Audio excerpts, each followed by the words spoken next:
Here we go. Let's get started. One thing, exception handling. So right now, an error, it's technically called an exception. So when we are writing code, one of the things we want to do, what the heck? Some like black powder I got all over. Anyway, doesn't matter. Yeah, it's like whatever, doesn't matter. So you guys did do the try and accept for the input validation with the chapter 4 project question. I want to show you guys one other thing you can do. Do you guys have any questions on try and accept? Like how to use it, when to apply it, what does it even do, what's the use of it?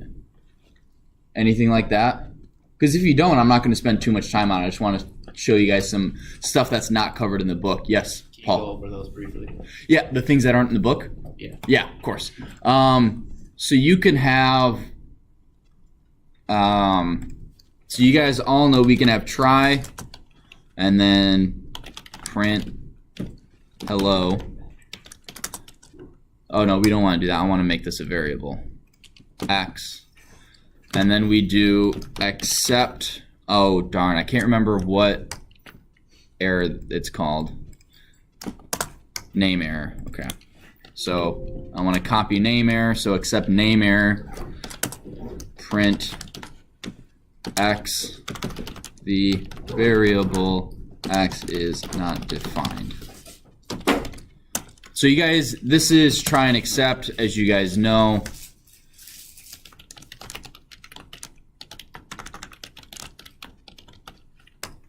Student resources, Python, it's not the right one.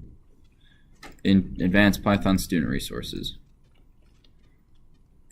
Right? So instead of getting this name error is not defined and crashing my program, it then does accept the name error. What you can also do is else. So this is, oh crap.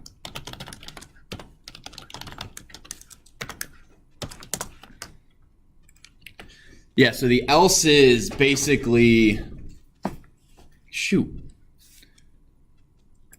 All right, what was it? I honestly might be flipping things in my head. There may not be an else, which if there is, that'll be an issue. Try accept else. Yeah, there is. I know there's finally. Try to define X. You mean here? No, I mean at the very top. At the very top?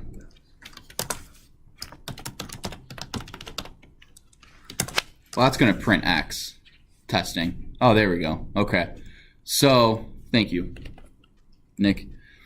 So, if this is true, right, we're going to do this.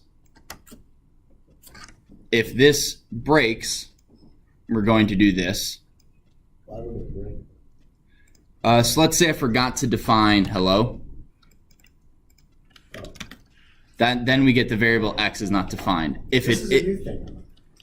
you guys, well, we did go over try and accept. You guys should have done that for your input validation with one of your practice projects. This is just building on that. Wait, one of our like off campus.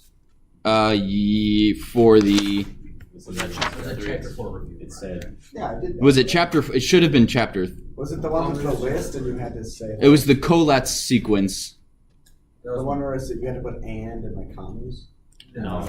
This was from Monday. There was 2 problems. One of them said do it, and then the other problem said go back and use try and accept. Yeah. I don't think I did that. Well, you have till technically midnight to fix it. Oh, that was from Monday. So I moved anything that was due on Monday or that was assigned on Monday. I just made everything due today because of the off-campus learning days. So you have until midnight to do it. So accept. So if print. So if you did it right, congrats, you did it right.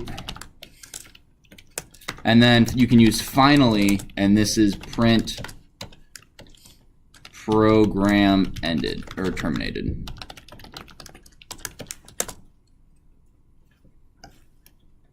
So let me pull up. So the way this works is that it's trying to print X. We get a name error, and it prints the variable X is not defined. then whatever happens, it will always do this line of code. So finally means at the end of everything, you're still going to do this, period. No matter which one of these happened, you're going to print program terminated. If X is defined, right, and we don't get that name error, hello, congrats, you did it right, program terminated. So again, it's going to try this. If it runs into a specific error, it's going to print this.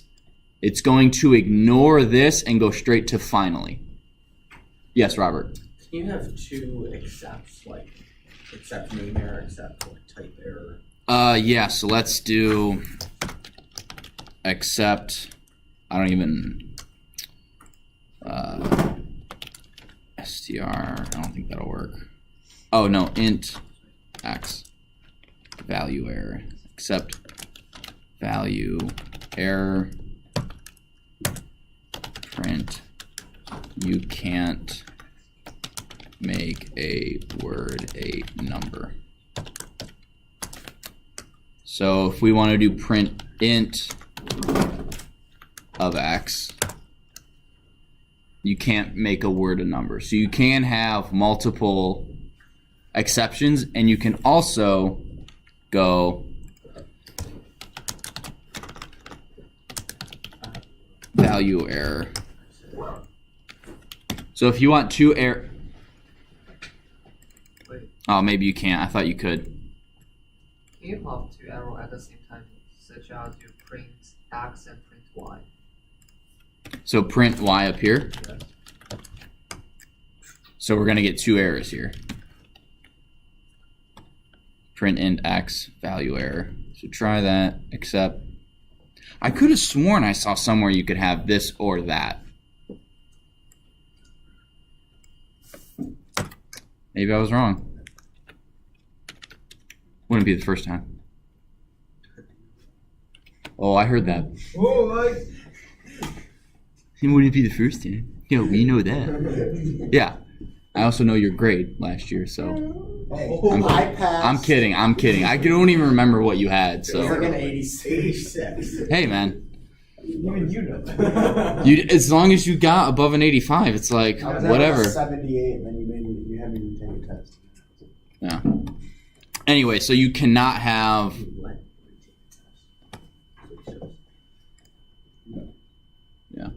As for what Nick was saying, so it runs into this error here, and it jumps. So it basically ignores this. So you only kind of want to have only one or two line of code, and that would be the place where you mess up. If you have a lot of your code, the first exception that gets raised, it jumps to the bottom and it doesn't necessarily go back, because it's still we still don't print y ever. Y is by. All right, we don't see this print y anywhere. Does that make sense about try, except, finally, try, except, else, and finally? Can you use finally with except? With just except? No, such as you use finally print Y and then finally accept the value arrow or name arrow.